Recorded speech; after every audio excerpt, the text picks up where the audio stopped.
Gerai, tai galim pratęsti. Tai čia dabar žiūrėjom į tą atmintį, iš tikrųjų dabar tų algoritmų kaip ir nelietėm, žiūrėjom daugiau sintaksę. Tai ta sintaksė, ar ne, kaip matom, C++ kalboje yra šiek tiek primityvesnė. Vis tiek jau kaip perinam į modernesnį lygį, plus objektinis yra įvestas. Ir dėl to objektinė, ar ne, perėjom prie to, kad turime tuos smart pointers. Tai va, tai smart pointers iš tikrųjų galima rasti aprašymus, šiuo atveju čia yra docs Microsoft. Tai kas nenori naudoti new raktinio žodžio, tai čia yra tas ar ne raw pointeris vadinamas, arba tas standartinis pointeris. Tai kad nepamiršti atlaisvinti atminties, jūs visą laiką turite rašyti delete. Kadangi turim funkcijos bloką ir tame funkcijos blokė jūs iš esmės dažniausiai tai ir atliekat. Išskiriu atmintį, tada atlaisvinu atmintį. Tai bet kuriam blokė ar funkcijas, ne funkcijas jūs taip atliekat ir dažniausiai toks, kas šimtinė kokį pointerį galit pamiršti, arba nebūtinai, kad šimtinį gali dažniau ir gausit tas memory leak vadinamas. Tai va, kad neturėti tų problemų ir automatiškai atlaisvintų, kai išeis iš šito bloko ribų, jūs galite naudoti tą vadinamą unique pointerį.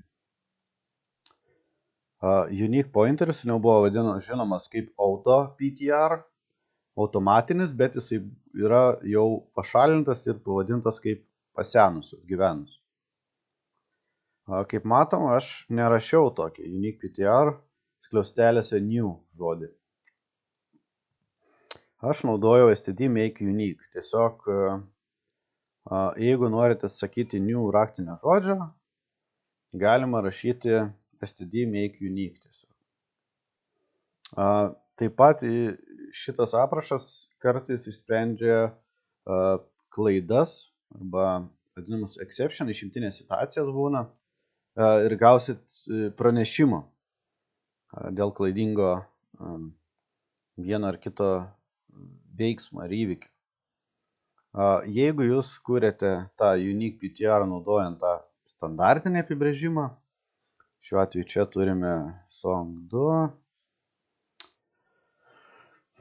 Petras, skliausteliai, new, person, tokį.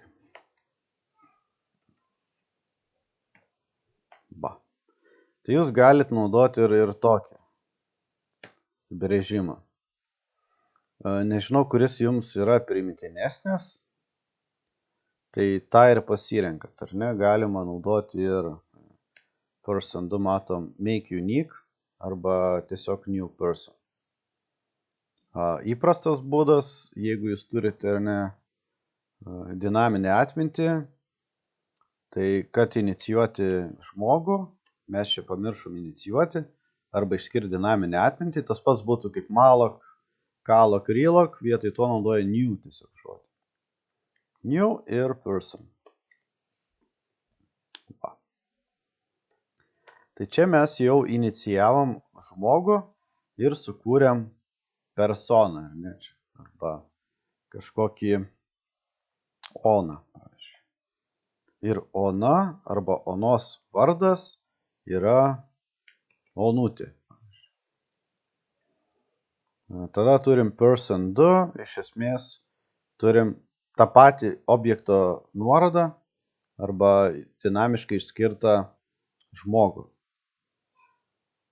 Jeigu aš panaudoju šitą, tai man šitą atmintį, va šitą, atlaisvins tik tais bloko pabaigoje, tai yra pabaigoje main. Kadangi viską main'e darėm, tai čia būtų aišku toks, nelabai efektyvus būdas. Tai dėl to nuoseklaus kodo mes ir nerašome struktūriniam ar objektiniam, dažniausiai iškeliam į funkcijas. Tai va, tai taip pat yra numatyta smart pointeriai turi reset. Reset funkciją. Tai galima atlaisvinti anksčiau. Tai yra tas pats kaip delete beveik suveiktų. Tai yra, jeigu aš noriu anksčiau, ar ne, nelaukti bloko pabaigos, o noriu iš karto tą pointerį sunaikinti. Person reset ir atrodo delete, ar koks čia dar yra.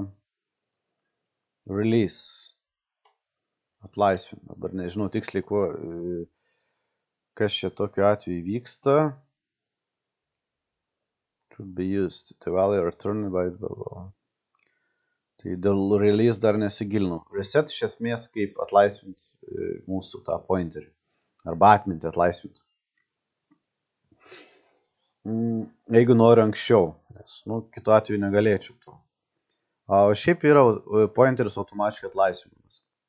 Tam tikri algoritmai, naudojant smart pointerį, negali būti gyvendinami arba dėl šitų automatinio atlaisvinimų gali būti, kad to automatinio atlaisvinimo niekados ir nebus. Tai yra tam tikrų situacijų, kai tie pointeriai, unique pointeriai nėra pats geriausias būdas juos kurti. Bet čia turime omeny, kad mes išskiriam dinaminę atmintį ir su dinaminė atmintim dirbant, ta atmintis yra lėtesnė. Unique pointerius naudojant yra optimizacijas, ten labai gilintis nenoriu į tą žemą lygmenį, tai tiesiog yra optimizuota taip, kad veiktų ir su steku ir taip toliau. Tas dinaminė atmintis būtų šiek tiek spartesnė ir būtų automatinis atlaisvinimas. Bet jeigu turi dinaminę atmintį, jūs, vadinasi, norite ją valdyti, kontroliuoti ir gauti kažkokį optimalų arba efektyvų rezultatą. Tai tos rodiklės, kuo skiriasi, kaip mes atskiriam dinaminę atmintį, mes matom rodiklę. Jeigu mes matom taškiuką, vadinasi, naudojam steką. Iš steko kvietimo funkcijos. Čia labai lengva atskirti C++ kalboje, kad yra pointeris arba dinaminė atmintis, o čia yra stekai naudojama. Tada yra prie smart pointerių dar tokia grupė kaip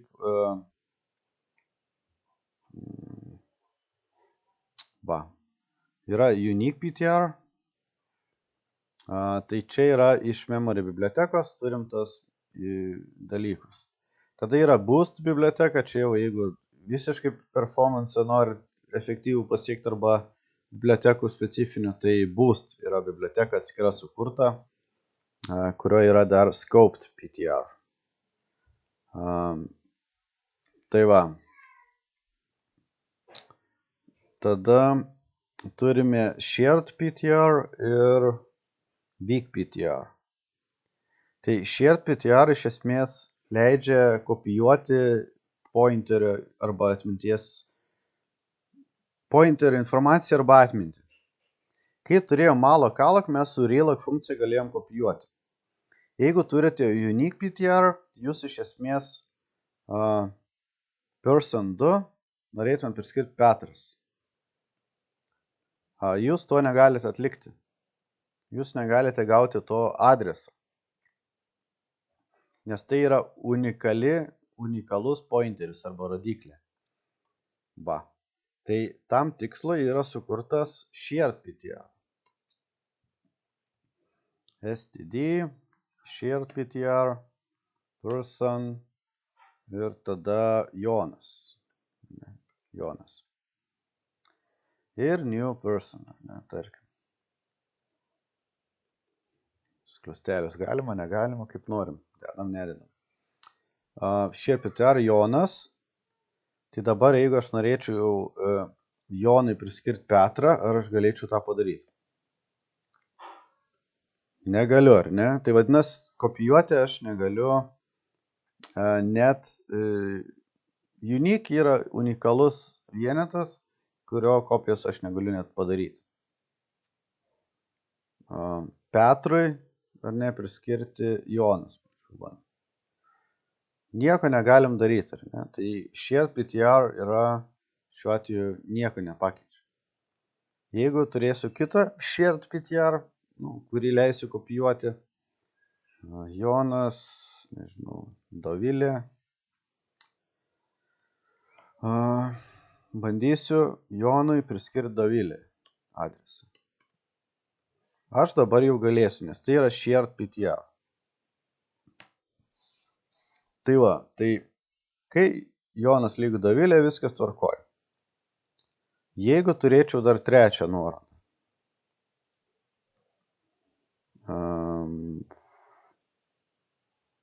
gerai, Povilas. Ir tarkim, Povilas rodytų į Jonas. Turbūt taip. Jonas į Dovilę. Reikėtų nusipiešti kažkaip.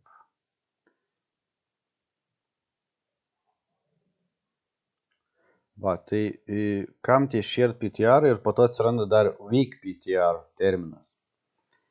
Tai čia skaičiuoja referensus ir kai pasibaigia nuorodos, yra 1, 0, 2, pavyzdžiui, panašiai, kiek pointeris į ką rodo ir kai yra 0 pasiekiama, tai yra atlaisvinama atmintis. Tai va čia kaip tas automatinis atminties atlaisvinimas vyksta. Su unique PTR lengviau, ar ne, o kai turim shared PTR yra skaičiuojama referensų kiekis arba nuorodų kiekis.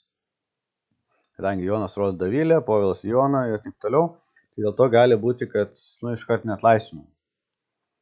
Bet atsitinka tokia situacija, kai turime,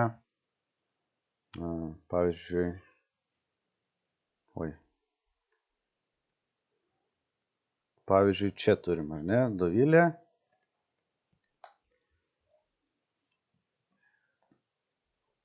Jonas, aš po to išdidinsiu. Povilas. Va. Turim, ar ne, 3 pointerius sukurtus tuos shared PTR vadinamus. Ir kiekvienas turi savo, čia gal net taip galima, kryptį. Dovilė rodo į Jonas. Jonas rodo į Povilas. Kaip čia dabar? Va, kažkaip taip, ar ne, kad aiškiau būtų. Ir tada Povilas rodo į Dovilę.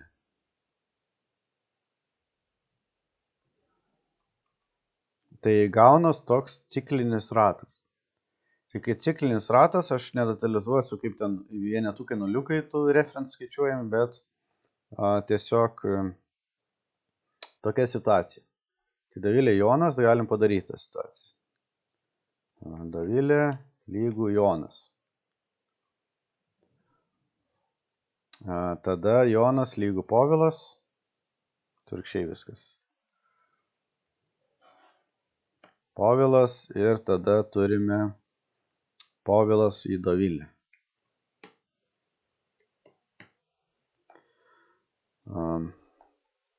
Tai va, tai čia tie smart pointeriai susiduria su tokia situacija.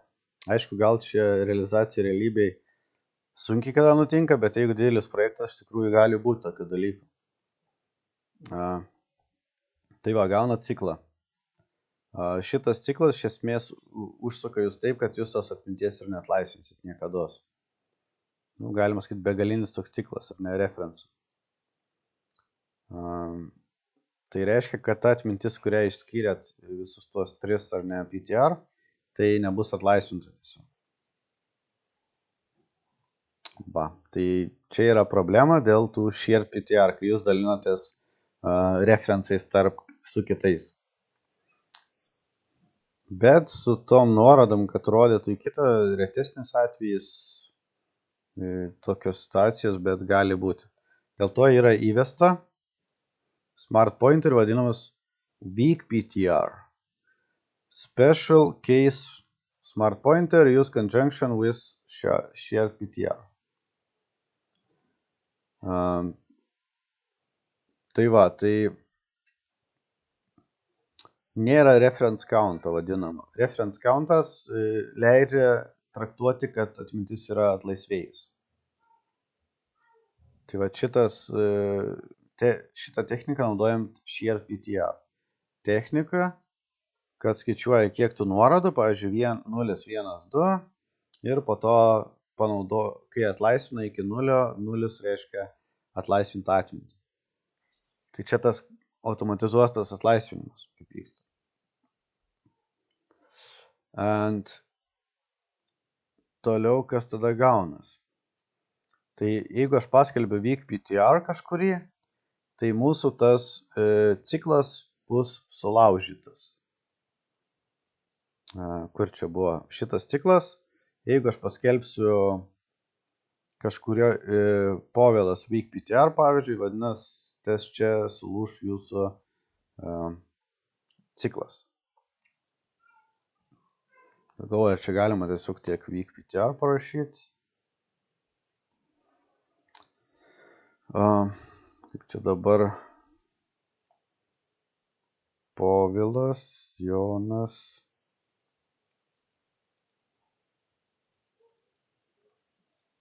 Čia turbūt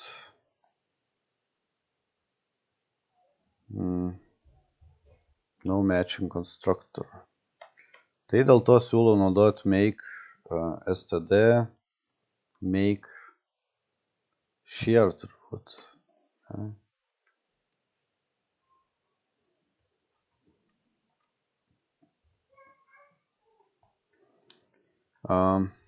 Tai va, tai reikėtų ar ne tada weak PTR panaudoti daugiau. std, make share.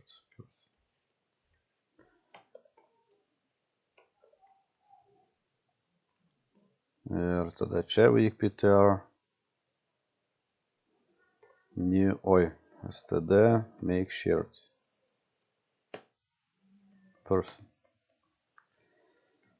Nu, dabar teoriškai jūs neturėsit reference countą, jums bus atlaisvinta normaliai kaip ir nukopijuotas nuorodas, ar ne, jeigu priskiriam kitus narius ir tuo pačiu bus atlaisvinta automatiškai atmintis.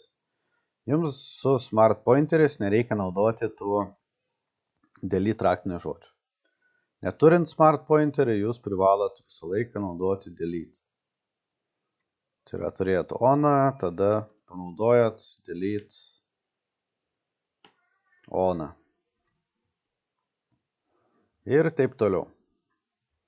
Čia siūlo dažniausiai naudoti auto raktinį žodį. Irgi 11 standartą atsirado auto, galite automatiškai nurodyti tipą. Tai iš tikrųjų nėra skirtumo, mokinantis rekomenduojama, aišku, turėti konkretų tipą, kad suprasti tipų valdymą. Tai jeigu norit, galite ir auto naudoti.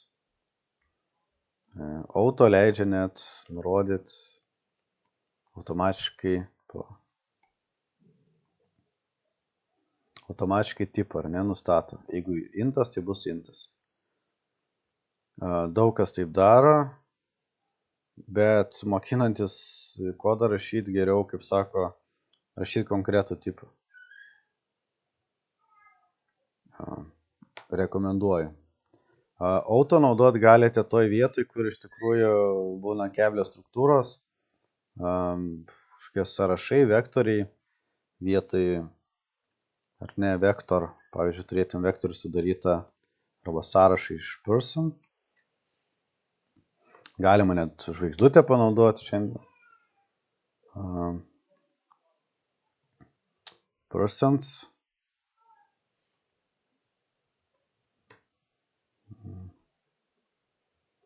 std reikia.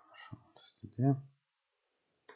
Importinam vektor klasę ir turim person sudarytą iš žvaigždučių. Tai čia galima turėti konstruktorių, kuriame įdedam, žinau, ir leiskelis, Jonas.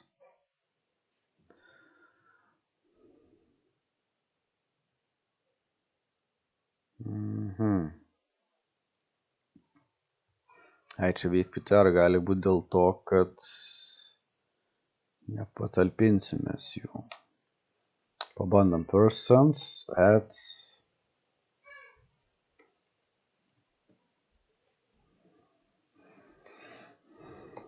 Persons and place. Jonas. Nu jo, čia kaip sakant, dabar problema, kad mes turime ir galime dėti tik tais ne smart pointerius, bet šiuo atveju oną nebent.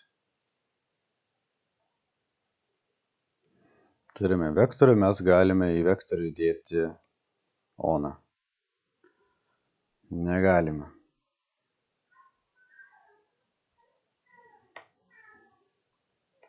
O čia.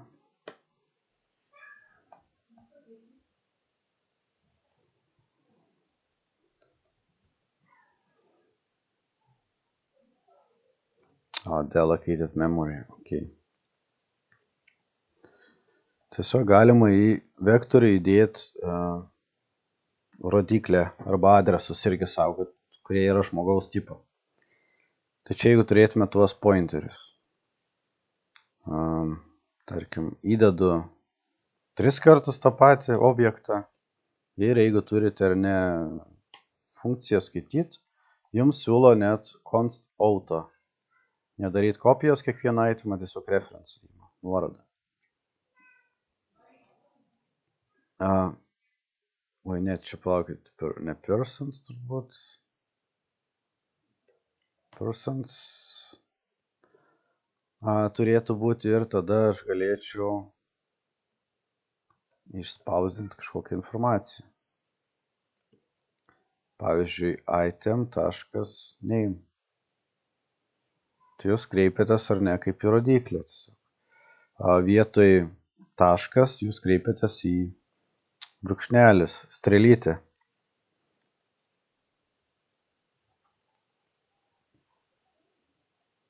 Ir gaunat onutė 3 kartus, nes 3 objektai.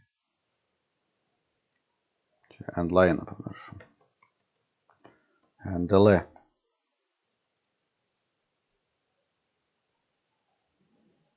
Onutė. Tai skirtumas tarp žvaigždutės ir nežvaigždutės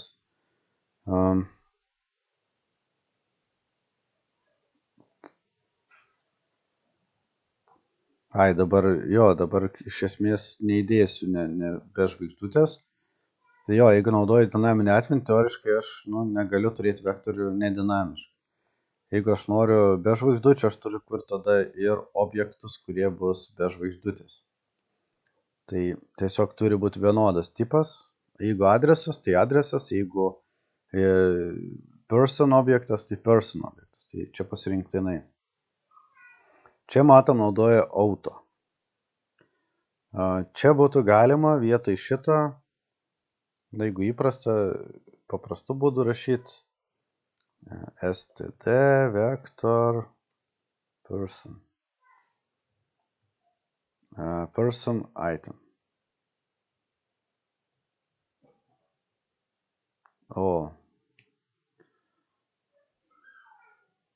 Nebežinau dabar kaip tiksliai. Non-const.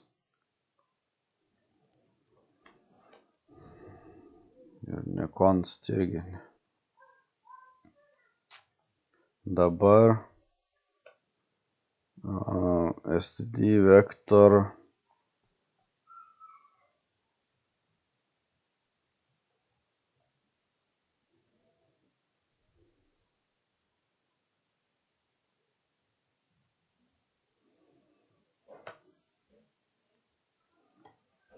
dabar nežinau tiksliai kaip čia padaryti. For person item, bet ne. Čia vienas itemas. Taip. Čia turime tik vieną person rodiklės tipo egzempliorių ar instance, tą vadinam itemą. Čia dešiniai pusė yra visas Vektorius arba sąrašas, o kairėje pusėje yra vienas asmuo, kurį aprašytumėm taip. Nu, čia dabar gal ne tas pavyzdys, kurį norėjau pateikti. Bet jeigu turite ilgą std vektorių ir panašiai pačiam cikle, tai vietoj to galite naudoti auto raktinį žodį, kuris automatiškai nustatys, kokio tipo instansas objektas yra dešiniai pusėje esančiam sąraše. Tai kartais tiesiog, kad mažiau to teksto rašyti. Bet šiuo atveju person viskas tvarkoj, aišku, supras galim. Tai va, tai su tais pointeriais teoriškai jūs, kai naudojate dinaminę atmintį, jūs automatiškai turite ir transformuoti jūsų tą kodą šiek tiek pritaikytą ar ne, pridėtų žvaigždučių. Tai va, unique pointeris žvaigždučių atsisako, ar ne, galima be žvaigždučių, turint dinaminę atmintį. Tai teoriškai čia reikia daugiau kažką daryti, realiai duomenų struktūras realizuoti kažkokias.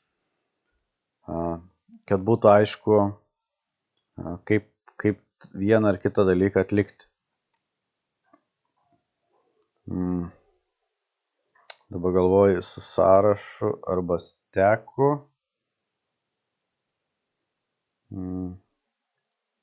Gal pavyzdį kokį kol kas be realizacijos stack C++, pavyzdžiui. Čia templates.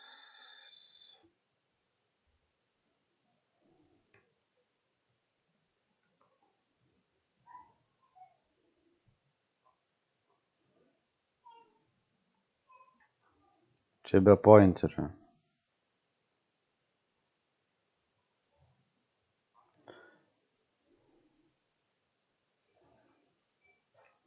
Gal tiek to, dabar nežiūrėsim šito pavyzdžio, paliksim kitam algoritmų ir duomenų struktūros kursui, kai bus užduotis sukurti duomenų struktūras.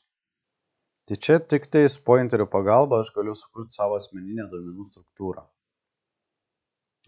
Kadangi mums netenkina ar ne paprastas masyvas, kuris yra fiksuotas, apribotas, aš susikuriu savo kokią noriu, ne, tai STL biblioteka būtent ir sukūrė, ar ne, vektorių, ten listas yra, map yra ir kitos, būtent pointerių pagalba,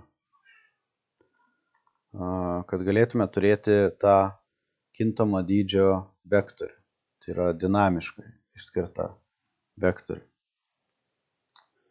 ir kuriame galite saugoti arba person objektus arba person objektų adresus.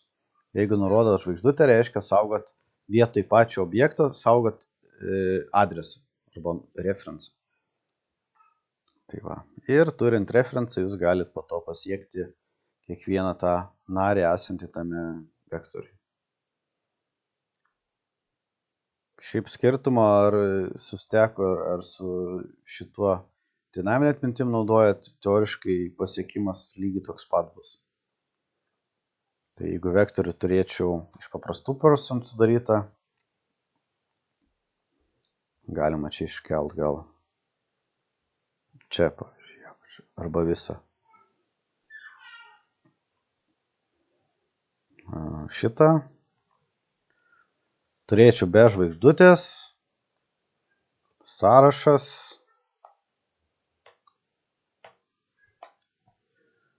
sąrašas, sąrašas, sąrašas. Ir čia reikėtų ar ne sukurti kažkokį objektą person. Person Paulius, pavyzdžiui.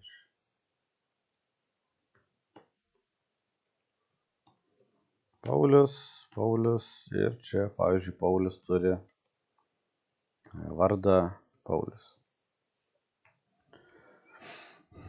Tai va, mes čia naudojam paprasčiausiai be konstruktoriaus tiesioginį priskyrimą, kur pridėjom 3 Paulius ir tada bandom atspausdinti ne žvaigždutę jau, o visai kitą. Čia būtų it gal. it. Tai mes tiesiog jau spausdinsim, matom, negalim šitą strėlytės, naudojam tašką vietoj šitą. Nu ir čia rodo, kad reikėtų naudoti kaip konstantą, kad nekopijuoti kiekvieną kartą šitos reikšmės. Tai teoriškai gaunam tą patį Paulius ir gaunam Onutį. Skiriasi tik tais realizacija, nes čia naudojam steką. Čia vis tiek vektorius kaip dinaminė atmintis, bet čia saugom adresus. Tai čia saugom objektus, čia saugom objektų nuorodas. Tai tiesiog toks skirtumas. Teoriškai tą patį galima realizuoti ir be pointerių. Tiek, kad jeigu jūsų atmintis labai ribota, tai vienintelis būdas yra naudojant tik dinaminę atmintį pasiekti geresnį rezultatą. Bet tai nereiškia, kad visur reikia naudoti. Tai tiesiog turi būti specifinis algoritmas, kuris būtent pritaikytas arba, nežinau, specifinė duomenų struktūra, kuriai reikia dinaminės atminties. Tai čia jau reikia žiūrėti iš to, kokią problemą sprendžia. Labai sunku pasakyti, kuriai sričiai taikoma. Visur failų skaitime, didelių duomenų apdorojime galima naudoti ir panašiai. Kraunant į atmintį ir atmintis žymiai greitesnė ramas negu diskas. Pavyzdžiui, diske failą nuskaityti yra daug lėčiau negu iš atminties tą patį failą. Tai teoriškai būna daroma taip, kad į atmintį dinaminę užkraunam visą failą, galim užkrauti net ir terabaitus, jeigu reikia, blokais naudojant dinaminę atmintį, ir 4 gigų tikrai neužtenka, jeigu jūsų failas, pavyzdžiui, 10 gigabaitų užima. Tai jūs galite net 10 gigabaitų dydžio failus skaityti, naudojant tą dinaminę atmintį, skirstant į blokus. Ir atmintis žymiai greitesnė, aišku, procesorius atmintis dar greitesnė, bet procesorius yra labai apribotas, tai dėl to naudoja ir ne tą atmintį normalią, šiuo atveju ramą ar kažkokią panašią.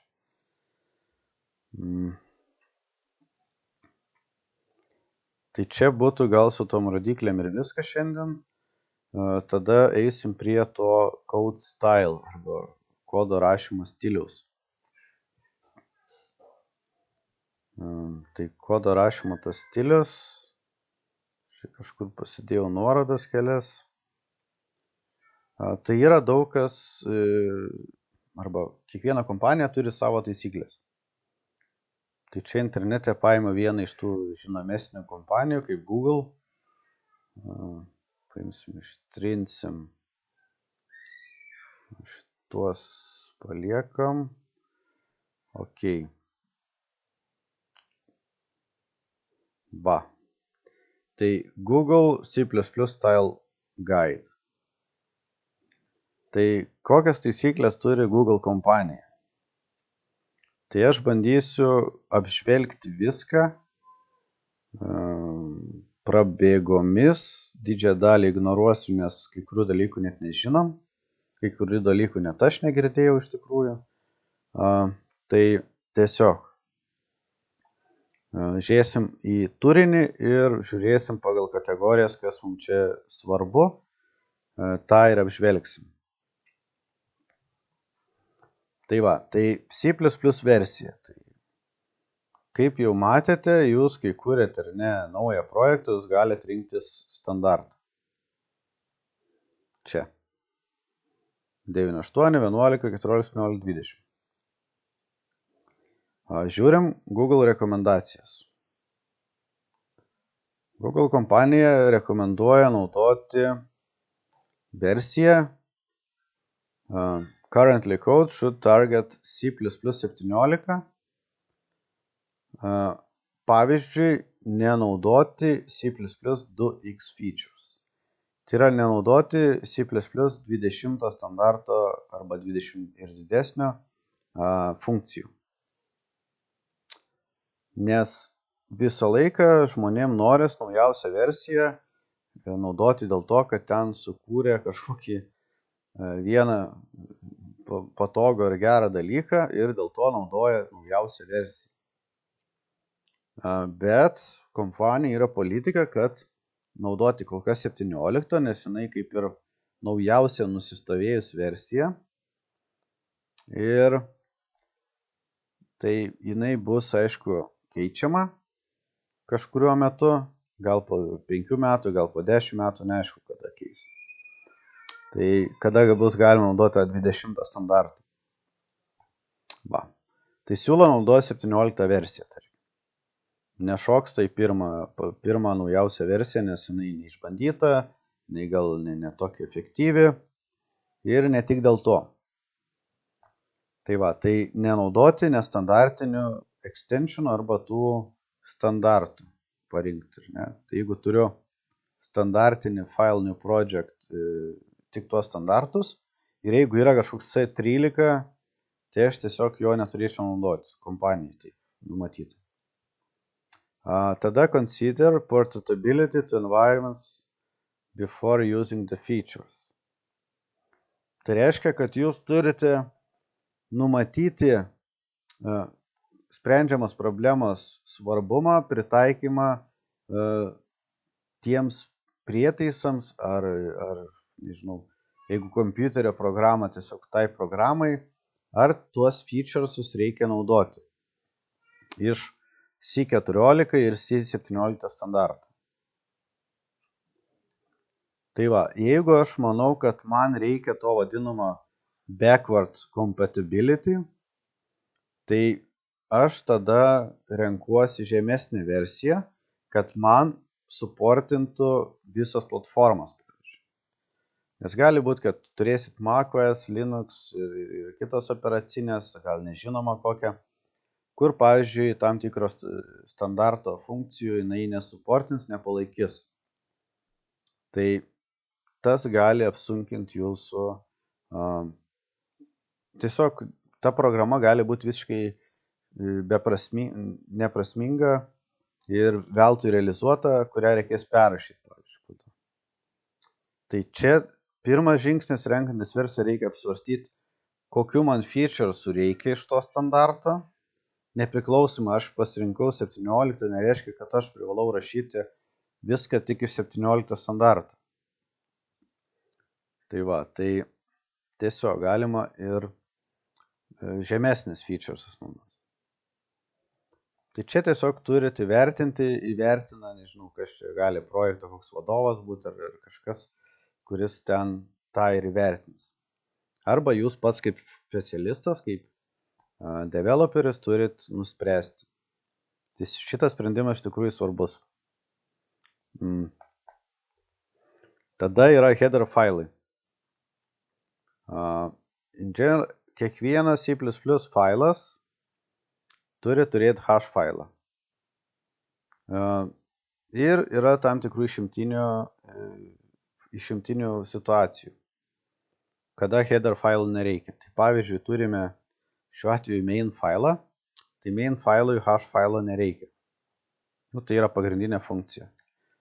Tada yra testai prašomi. Testų mes nesimokinom. Jeigu būtų testų failas, testam irgi nereikia hash failą. Tada, kai kuriat kodą, reikia, kad kiekvienas C++ failas turėtų jūsų hash failą. Tai vietoj to, kad kur du atskirus, siūlau iškart kur klasę, kur jūs gaunat sukūrėt iškart CPP ir hash failą. Tai čia pagal rekomendaciją reikėtų kurti ir ne, jeigu objektiniam, tai labai patogu objektų. Į CPP ir hash failą išskaidyti. Tada, tarkime, turime taisyklės, ar ne? Čia mes pagal tai ir darom. Taisyklė.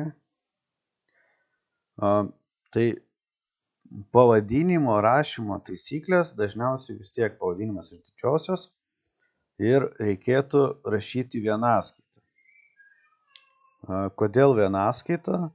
Todėl, kad jeigu kūrėte sąrašą ar vektorių, tai gal rule vadinam trumpiau angliškai. Rule tai būtų, ar rules, šiuo atveju irgi dabar labai sunku nuspręsti, ar yra vienaskaita rule. Jeigu yra vienaskaita, rašau rule, taisyklė. Todėl, kad kai kursit sąrašą, jums bus sudarytas iš to objekto, tai reiškia bus daug taisyklių. Jeigu bus pavadinimas kažkoks sudurtinis, jūs rašot žodį, pavyzdžiui, nežinau, memory management. Tai bus sudurtinis žodis iš 2 žodžių ir visos raidės didžiosiom. Tai čia vadinamas tas dar Pascal case arba camel case, bet su didžiosiom raidėm. Tai čia yra rašymo stilius. Tai mes dabar galim sukurti kokį kompiuterį, arba software. Pagal mūsų profesiją software. Tai turim ar ne kažkokį objektą programinį įrangą. Tai C-line labai patogu, jisai iškart sukuria ir tą if and def, define and diff. Tai tuoj pamatysim, kas tai per dalykas. Correct use of header files can make huge difference to readability, size and performance of your code. Tai reiškia, šitas hash failo turėjimas, jisai pagerina skaitomumą, performance ir, kas čia dar skaitomumas, performances ir dydis. Jeigu skaitomumas, tai ir dydis, aišku. Software bus, ar ne, pavyzdžiui, galime sukurti double price. Tai dabar, kai rašau, matot, ar ne, aš naudoju atitraukimą 2 stulpelius, 2 tarpus simbolius. Tai jūs teoriškai galite pasirinkti, ar ne, jeigu default, tai bus 4 tarpai. Tai kaip pasirinktas taisyklės? Galite nueiti File Settings, nueiti Editor, Code Style, yra pasirinkti Enable C-Lang format, galima automatiškai turėti, arba eiti į C++ sekciją ir čia pasirinkti savo taisyklės. Aš čia padariau, pavyzdžiui, tavo sizas yra 2, atitraukimas 2, jeigu tęsiasi 4. Tai čia galima pažiūrėti, kaip atrodys galutinis rezultatas. Čia galima sudėti. Spaces, čia tiesiog dar papildoma nustatymai, code generation, jeigu būtų, naming convention. Tai va, naming convention irgi yra svarbus, tai jūs turit pasirinkti, kokį naudojat naming convention. Pavyzdžiui, klasėje naudoju Pascal case. Vadinas, mano klasė turės turėti pirmąją didžiąją ir antroji irgi bus didžioji raidė. Jeigu realizuoju struktūrą irgi didžiosiam, jeigu enum mažoji, tai aš galiu irgi pasikeisti Pascal case. Snake case per underscore vadinama. Leading snake case, upper snake case, screaming snake case. Tai vat, čia yra jau rezultatai, kaip atrodys jūsų aprašymai tam tikro lauko. Tai tas taisyklės irgi aprašo kiekvieną kompaniją arba jūs patys savo susigalvokite. Tai dažniausiai turbūt, jeigu C# programeriai Pascal case galima sutikti, bet šitą metodo pavadinimas didžiosios ir viskas ten iš didžiosios vyksta. Tai čia galima aprašyti global function, struct, enum, class, nėra paprastos funkcijos. Class member function. Tai metodas arba class member function, šiuo atveju ar ne mūsų bus, galim padaryti, ar leidžia pasirinkti kažkaip. Pascal case irgi. Struct member, Pascal case, darom Pascal. Class member field, fieldą naudojam lowercase, tai reiškia, kad tik tais mažosiam aprašysiu klasės narį. Tai kintamasis klasėje aprašytas galit pasirinkti kaip norit. Underscore,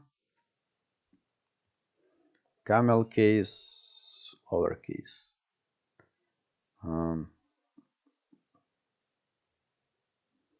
Nežinau, iš tikrųjų galima lowercase arba camel naudojam case. Tai ir paliekam, ne? Struct member field ir panašiai. Tai viskas iš mažosiam, tik klasės funkcijos bus iš didžiosios raidės vietoj mažosios, o kintamas iš mažosios. Tai va, ok. Tai čia galima prašyti visas kodo stiliaus taisyklės. Tai reiškia, jeigu aš rašau šitą price kintamąjį, čia yra klasės tas memberis, tai aš jį rašau su camel case. Camel case, jeigu price būtų antras žodis iš didžiosios rašyčių. Jeigu mažosiam pasirenku, vadinas mažosiam, ne tik tais mažosiam. Va. Tai čia kodo tas stilius. Tai header failai turi turėti header failus ir turi turėti tą define guardą vadinamą. Define guardas čia yra tas, kad nevyktų taip, kad jūsų failas būtų includintas kelis kartus. Pavyzdžiui, turim cpp failą software cpp. Čia includinsiu string, reikės, pavyzdžiui, stringą tipo ir includinsiu iostream. Ir jeigu netyčia aš includinčiu antrą kartą software hash, 2 kartus ar ne, tai teoriškai šitas daro kopiją šito failo ir includina į šitą failą. Tai vietoj vieną kartą includintų 2 kartus. Jeigu nebūtų šito if and if, define guardą vadinamą, tai jisai includintų 2 kartus. Jeigu jūs naudojate tą if and if, kuris automatiškai sugeneruotas, jūs neduplikuosit kodo ir jums nedarys kopijos. Tai bus vienas unikalus includas. Nes tie includai gali būti ne tik tai iš čia, galite jūs includinti per kitą klasę.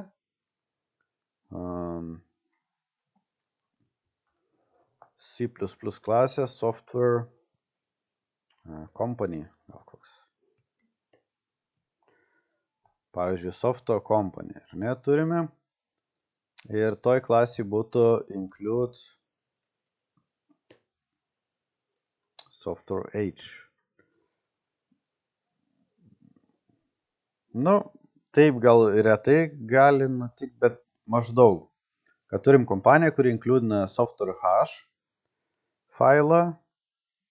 Nu, gal reikia, ar ne, kad kompanija naudotų softą. O softas aprašant naudoja irgi tą hash failą. Tai jūs, jeigu includintumėt savo failę company hash, tai jūs gautumėt iš karto duplikatą. Iš čia ateitų irgi software hash includintų, include arba kopija. Ir čia būtų kopija hash. Software hash. Tai va, nesvarbu, kad jūs includinat kitą hash failą, bet jūs tame faile turit nuorodą vėl į tą patį. Tai teoriškai būtų 2 kartus ta pati kopija hash failą. Tai va, čia siūlau naudoti define guardą, kuris teoriškai nurodo project, path ir file. Tai va, jisai paima va šitą informaciją ir tą kelią iki jūsų failo ir jisai teoriškai includins tik tą failą esantį tam tikrai lokacijai. Vietoj to, kad includintų jūsų tekstą, tą klasės. Hash failę prašytą tekstą. Tai tas define guardas taip veikia. Tada include what you use. Forward declarations. Tai čia tiesiog Jeigu jūs naudojate hash failus, tai jūs apie forward declarations net galite neklausyti, negirdėti. Tai forward declarations tai yra tas senovinis būdas, kad CPP failę aš galiu, pavyzdžiui, main'e realizuoti. Turiu void spausdinti ir aš dabar užsimaniau savo klasėje, pavyzdžiui, pradžiai turėčiau naudoti public, po to protected, po to private laukus. Taisyklingai turėtų išėlės į public, protected ir private. Protected yra jau su paveldėjimu. Apie paveldėjimą nekalbėjom, po to pakalbėsim. Tai va, taip turėtų būti išvardinti laukai. Dabar public price. Aš, pavyzdžiui, sugalvojau funkciją, kuri atspausintų kažkokią informaciją, ar net void print. tą print turiu realizuoti savo C++ failį. Tai čia galima tiesiog spausti Alt Enter ir Generate Definition for Function Print. Jūs gaunat ar ne nuorodą void software, reiškia, kad tas yra prašytas software klasiai, ne kažkur išoriai, bet software klasiai ir print. Dabar, jeigu aš noriu panaudoti savo spausdinti funkciją esančią main'e, tai aš galiu spausdinti, kviesti čia, spausdinti, bet kaip man ją pasiekti, ar ne? Aš galiu nurodyti deklaraciją, kad ta funkcija egzistuoja, void spausdinti.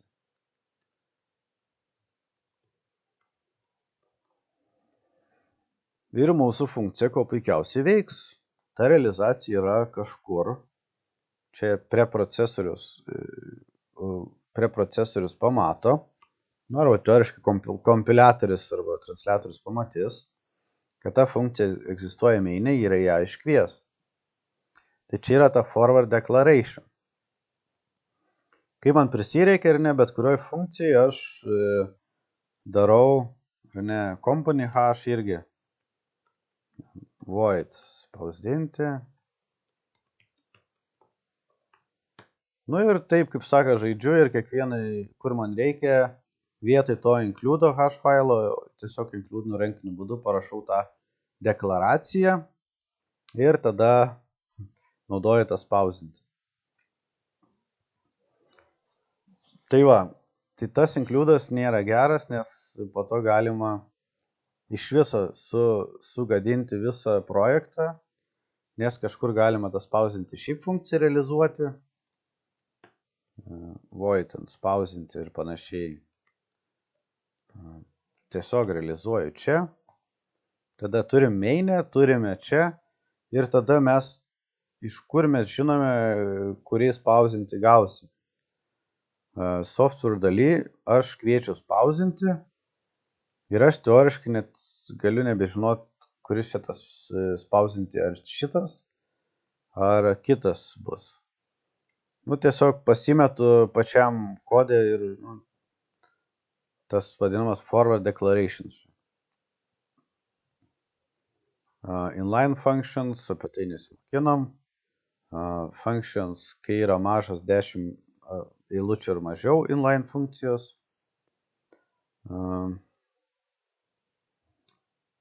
Tai va, tai kol kas inline nesimokinam. Tada include dalis. Include dalis, va, tiesiog kaip pavyzdį. Pirmą include'nam iki failo kelią, tada C kalbos bibliotekas, tada C++ kalbos bibliotekas, o tada jau mūsų asmeninius hash failus galiausiai. Čia būtų include'as, kaip turėtų atrodyti pagal taisyklės. Namespace'ai. Tai namespace'ai teoriškai yra, kaip turime cout, turime ar ne std, tai yra namespace'as. Toj vietoj yra aprašytas name. Tai jeigu aš noriu sukurti savo string ar ne kažkokį tipą, tai ką aš galiu padaryti? Sukurti namespace. Namespace, mano pavadinimas bus, pavyzdžiui, tekstas. Aš tiesiog kitą. Tekstas ir čia prašysim class string.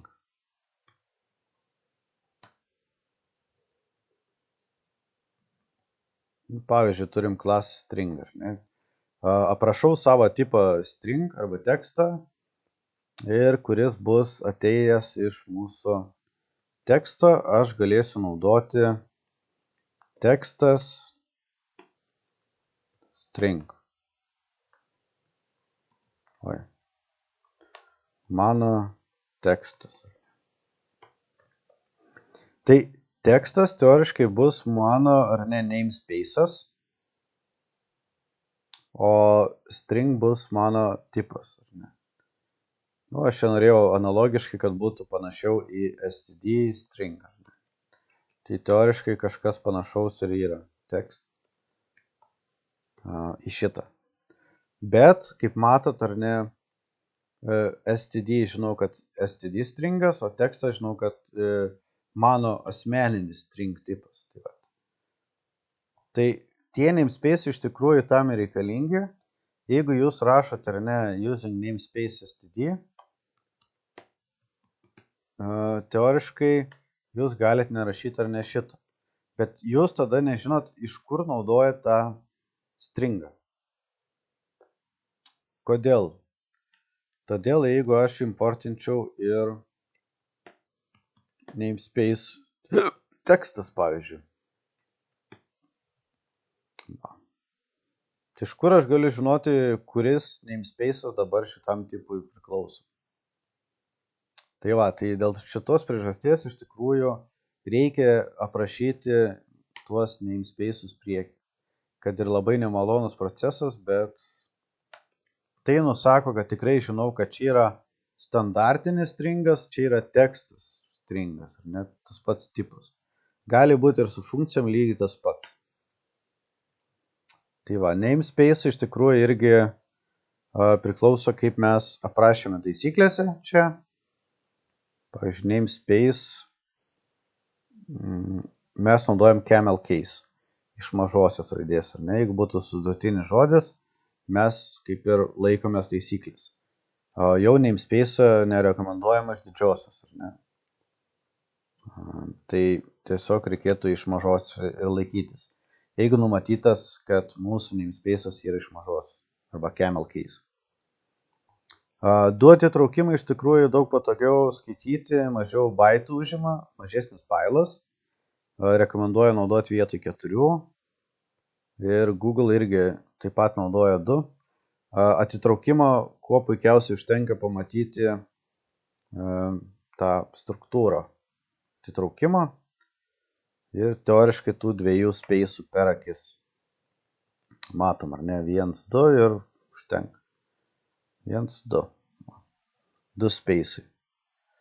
Lengviau kodą skaityti ir iš tikrųjų pakanka to tabuliacija 2 space'ų. Tai namespace'as tai tiesiog galima sakyti sukuriat savo atskirą skaupą. Kad nebūtų duplikatų, jūs galite ar ne namespace'us kurti. Teoriškai galite ir su klase, bet namespace'as dar gali būti tuo atveju naudojamas, jeigu norėtumėt kažkokią grupę arba kategoriją pasidaryti, kaip tiesiog grupuoti savo biblioteką arba savo softą sukurtą įkišti, įdėti į tam tikrą namespace. Tai galima klasę turėti arba galima to namespace talpinti. Tai čia jeigu reikia, to namespace naudojat. Tai čia rodo, kaip aprašyti, jeigu inner būtų vidinis dar namespace'as, kad panaudoti ar ne outer, inner, foo.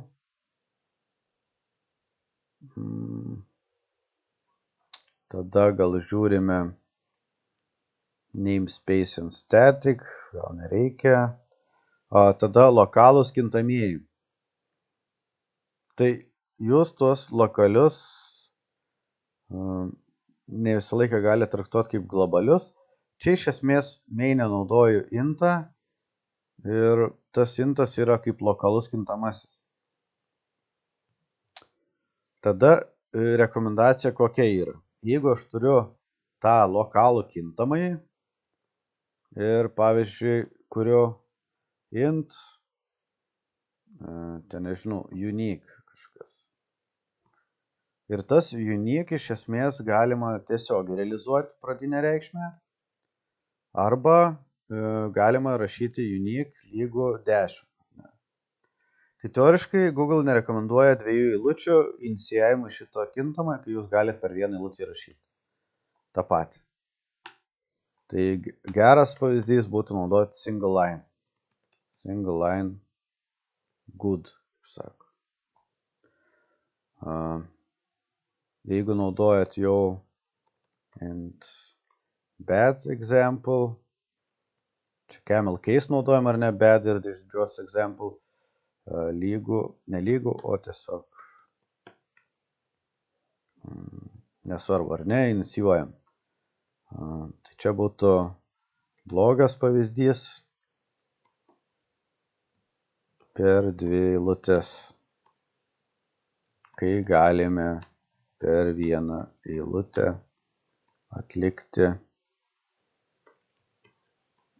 tą patį. Tada turime vektorių, irgi galima inicijuoti vektorių 2 būdais. Arba pushback, arba ten place, nesvarbu, kurią metodą dabar naudosime. Bet galima sukurti ir įdėti. Arba jeigu norite inicijuoti vektorių iš karto, geriau yra naudoti, galima čia nukopijuoti.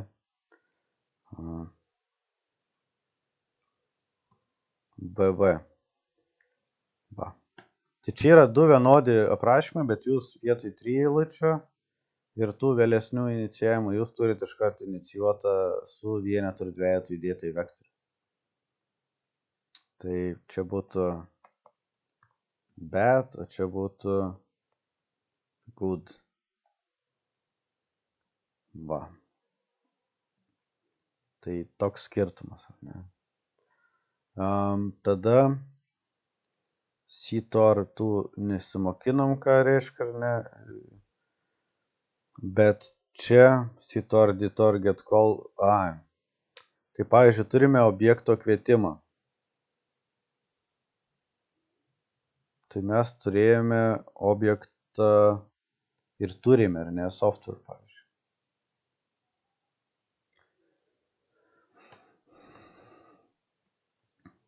Turime software print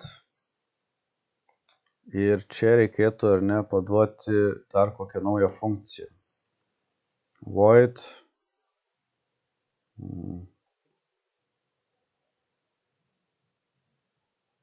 software, turime atspausinti funkciją ir tada turime kažkokią funkciją su parametru.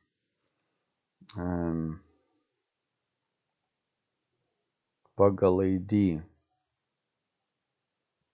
Void get by ID. Tai čia būtų camel case, bet mes pasirinkom Pascal case.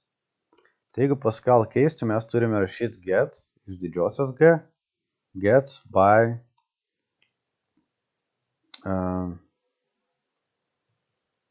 unique ID. Nu, tiesiog turim, ar ne, Pascal case. Tai yra iš didžiosios visi žodžiai sudurtiniai. Int ID.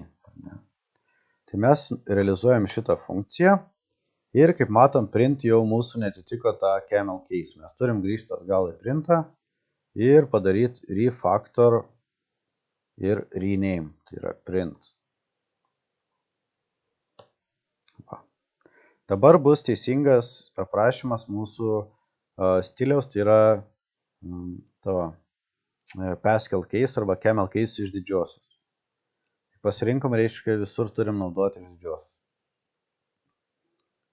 Software get by unique ID aš nurodau cout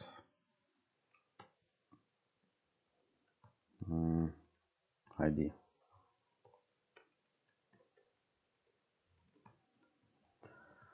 end line. Ok.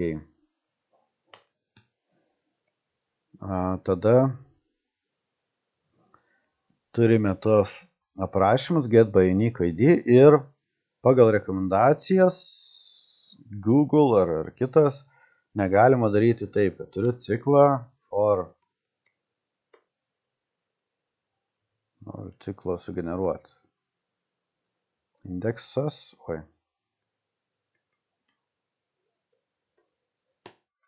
Turiu ciklą kažkokį ir turiu milijoną ar kažkiek. Ir aš, pavyzdžiui, sugalvoju čia viduj cikle realizuoti kintamąjį sudarytą iš objektų. Ne? Pavyzdžiui, iš mano software.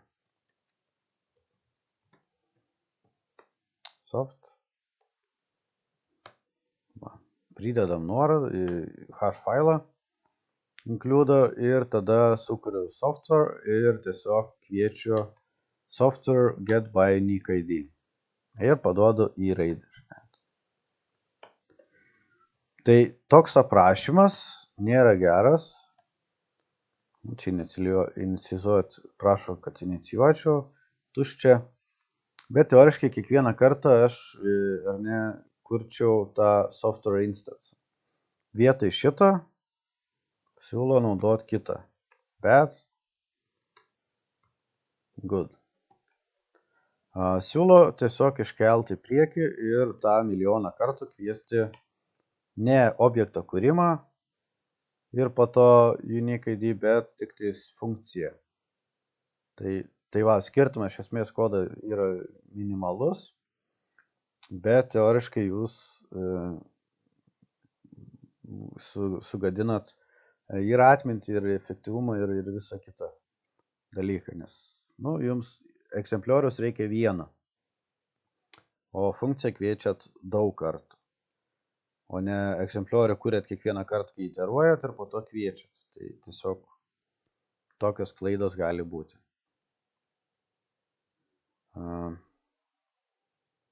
Static and global variables,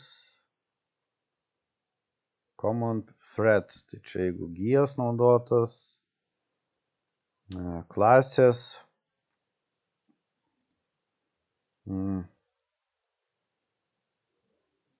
avoid virtual method calls in constructors, tiesiog tam tikrų dalykų nedaryti konstruktoriai.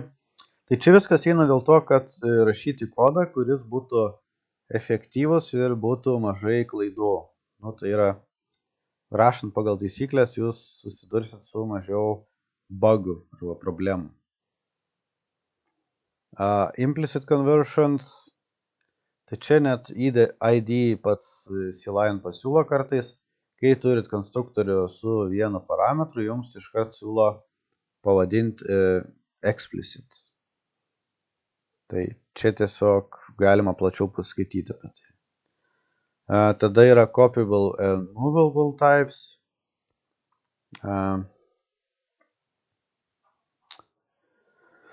Tai teoriškai, kai turite string, jums siūlo std move funkciją naudoti, tas move vietoj kopijavimo ir viso to tiesiog perkelia į kitą vietą. Tai čia galima daugiau paskaityti, bet čia pati realizacija jau klasių.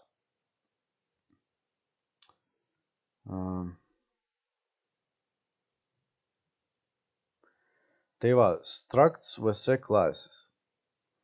Klasės teoriškai laiko, arba klasė tai yra objektas, kuris turi metodas, funkcijas vadinamas ar ne mūsų. Metodas, pavyzdžiui, get by unique ID, kintamosius ir panašiai. Jeigu jūs saugote tik tais duomenis, tai yra turit kaip įrašą, tai jūs galite naudoti struct žodį. Tai struct žodis teoriškai būtų tas pats kaip class, rašytumėt struct.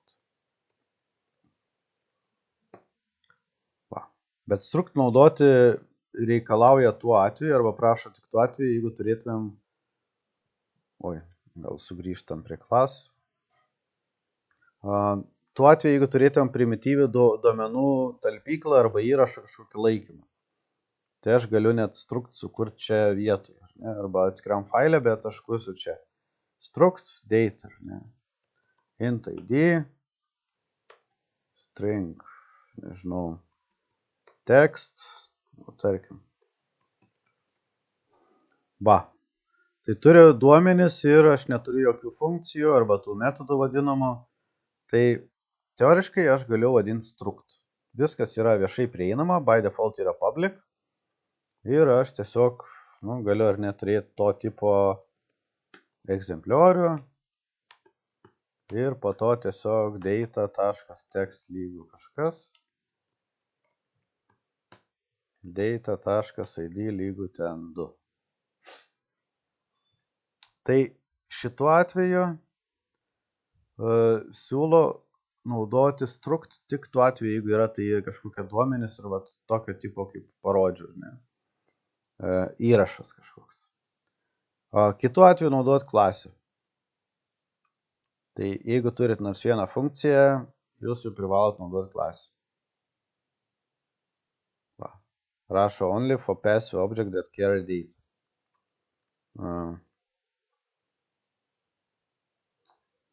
Va, tai struktą iš tikrųjų geriausiai you can use struct instead of class.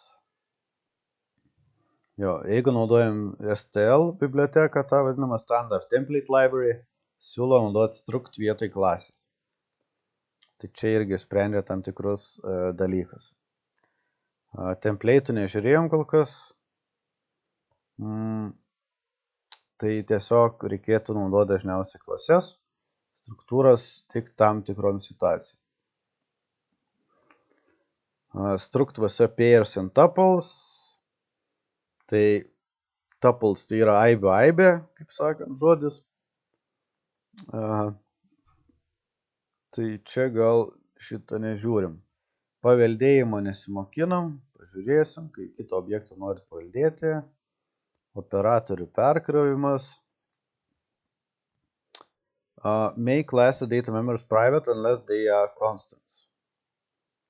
Oi. Atgal. Tai va, tai teoriškai viskas, kas yra kintamieji, tai yra čia. Jokių price nieko negali būti public, jeigu tai nėra konstant. Viskas turi būti private. Tai čia iš esmės ir teisinga, nes kitu atveju nėra prasmės public turėti. Private norim slėpti informaciją ir kai aš noriu parodyti per public metodą galiu leisti prieiti. Pavyzdžiui, alt insert galiu sugeneruoti getterį, ar ne tą vadinamą price. Ir kai mes pasirinkom naują taisyklę, mes matom generuojam ne mažoji camel case, bet iš didžiosios tą patį camel case arba Pascal case galima vadinti, nesvarbu, kuris iš didžios raidės getteris pas mane kitoks. Va, get price. Taip per getterius ir setterius jūs galite valdyti private lauką. Tai visi turi būti fieldai private, išskyrus konstantas.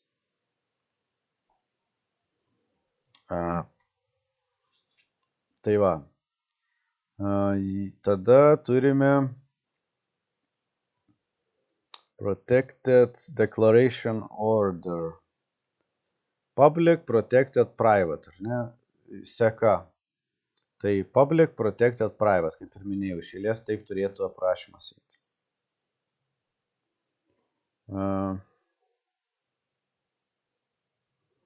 Inputs, outputs. Write short functions.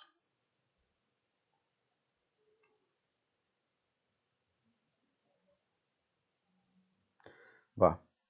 If function exceeds about 40 lines, think about whether it can be broken. Nepažeidžiant struktūros.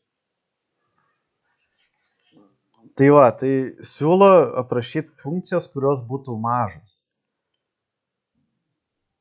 Tai va, ir kad būtų orientuotas į tam tikrą funkcionalumą. Jeigu get price, tai get price, ne, 2 eilutės. Jeigu print, tai print informaciją galima, kaip matom, pateikti per irgi vieną eilutę, ar ne, vietoj šitą spausinti blogo, naudosime normalų std, cout, printing price, pavyzdžiui. Jūs galite savo klasėje prašyti, ką norit. std and line. Tai va, tai mažos funkcijos, kad būtų aiškios, konkrečios ir fokusuotai tai, ką reikia atlikti funkcijai. Nu ir neturi viršyti 40 minučių. Kas dažniausiai mainė, pradedant mokintis, būna virš 100 eilučių, ne? Tai mes irgi jau parašėm tokį blogą kodą, nes labai daug eilučių prirašėm vienoj funkcijai, tai yra mainė. Tai aš turėčiau visas tas funkcijas kelti į mažas kitas funkcijas. Atvaizduoti šitą ir panašiai, bet kadangi tai yra mokinimusi dabar aplinka, tai dėl to tiek to teksto ir prirašė. Tai software turėtų būti, kaip matom, hash failas, pagrindinės taisyklės, kaip atrodo kokios funkcijos, cpp failas, kuris įgyvendina tas funkcijas. Kol kas turim 3.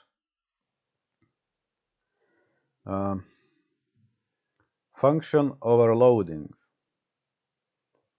Read a looking call side happening first figure. Funkcijų perkūrimas arba overloading vadinasi tas, kai turime funkciją tuo pačiu pavadinimu, bet skiriasi parametrų skaičius arba tipas. Tai teoriškai galim get by unique ID pateikti integer arba sukurti perkrautą funkciją, kuri bus irgi tuo pačiu pavadinimu su tipu string.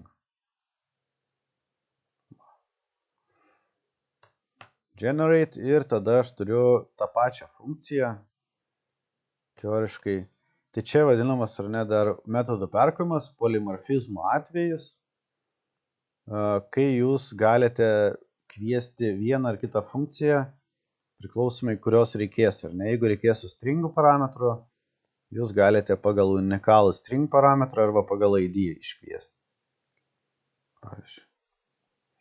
Ir kaip kompiliatorius žino, jisai ko puikiausiai gali software, jeigu kviesite su intu, kviečia su intu, get by unique ID, kviečiate su ID, tarkim, kažkokį turit savo, ar ne, arba gal.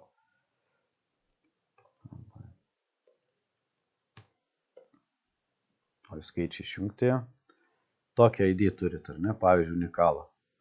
Teoriškai čia yra grupavimas funkcijų, kuria atlieka tą patį veiksmą teoriškai, bet su skirtingai parametrais, ar ne. Tai overloaded funkcijas gerai tom, ką galit grupuoti ir kai reikia software iškviesti, jūs gaunat ar ne jau get by unique ID.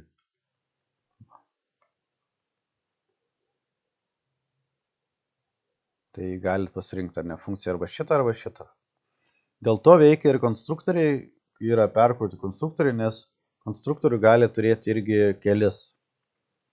Ne vieną, bet kelis tuo pačiu pavadinimu, nes konstruktorius yra software.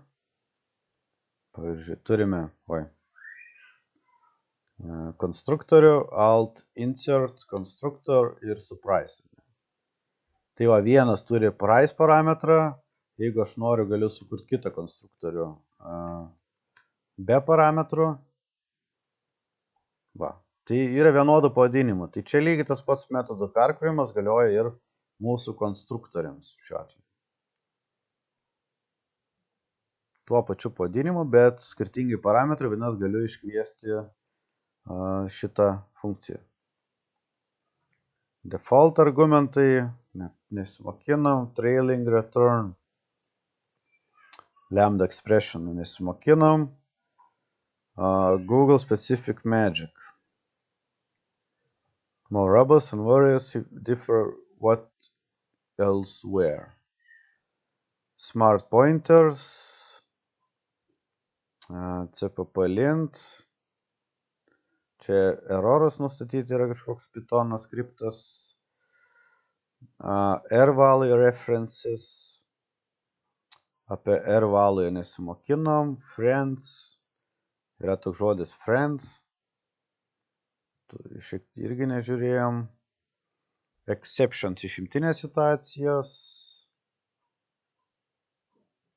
Kestinimas koks, streams.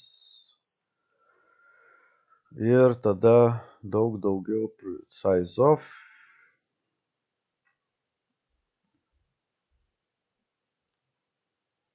Nu ir iš esmės čia jau daugiau bibliotekos, aliasės, vardai, variable names, type names. Nu, čia tiesiog galima plačiau paskaityti, kad ar ne lowercase with underscore. Bad mixed case. Pavyzdžiui, nenori camel case naudoti. Tai jeigu camel case nenori, bet mes naudojam, tai jau Google nepraeitumėm su savo stilium.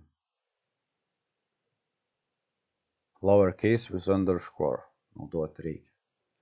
Tai tiesiog čia jau yra taisyklės asmeninės ir toliau galima ar ne ieškoti, kaip viskas yra aprašoma. Tai siūlau tiesiog šiaip susirasti, pavyzdžiui, jeigu bet kurią kalbą mokinatės, dažniausiai, nežinau kaip čia vadinsis, style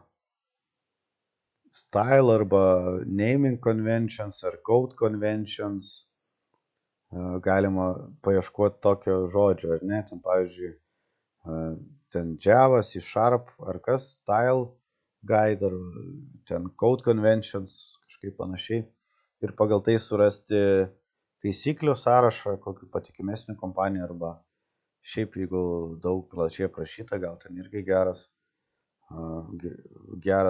nežinau, straipsnių rašytojas irgi gal informaciją pateikia geresnė. Aišku, geriau kompanijos, kurios patikimas, bus daugiau patirties ir realesnis ir geresnis patarimas. Tai va, tai iš esmės jums reikia pasirinkti Pascal ar Camel case vadinamą, kaip tie vardai turėtų būti rašomi. Pavyzdžiui, aš dabar naudoju tą Pascal case iš didžiųjų ir stengsiu dabar visą laiką naudoti šitą. 2 atitraukimai iš šono bloko, jeigu yra vidiniai kažkokie sąlygos sakiniai, dar iš šono per 2 ir taip toliau. Jeigu turite kintamosius, aš kintamosius rašau iš mažosios, ar ne, price, bet nenaudoju to vadinamą snake case, kur čia C-line pateikta, bet naudoju camel case, bet galima ar ne pasirinkti ir savo kažkokį. Tai kai jau pradedat mokintis ir turit savo tą stilių teksto rašymą, tai jūs galite tada jau turėti po truputį gražinti kodą iš tos pusės, kad nekišti kodą į vieną vietą, bet stengtis iškelti kiekvieną kodo fragmentą, kuris atitinka tam tikrą funkciją į atskirą funkciją. Ir aišku, siūlau visą laiką kurti C++ klasę, template, jeigu dirba C-line, jeigu ne, tada tiesiog atskirai C++ ir hash failą ir turėti žymiai paprasčiau skaitomą kodą, nes jūs hash failę teoriškai kiek to teksto numetat, kurio jums teoriškai nereikia. O čia turiu tik tai esminę realizaciją ir daug lengviau yra skaityti tas funkcijas. Software nuoroda nurodo, kad čia software priklauso tik tai software klasiai, tai yra metodas.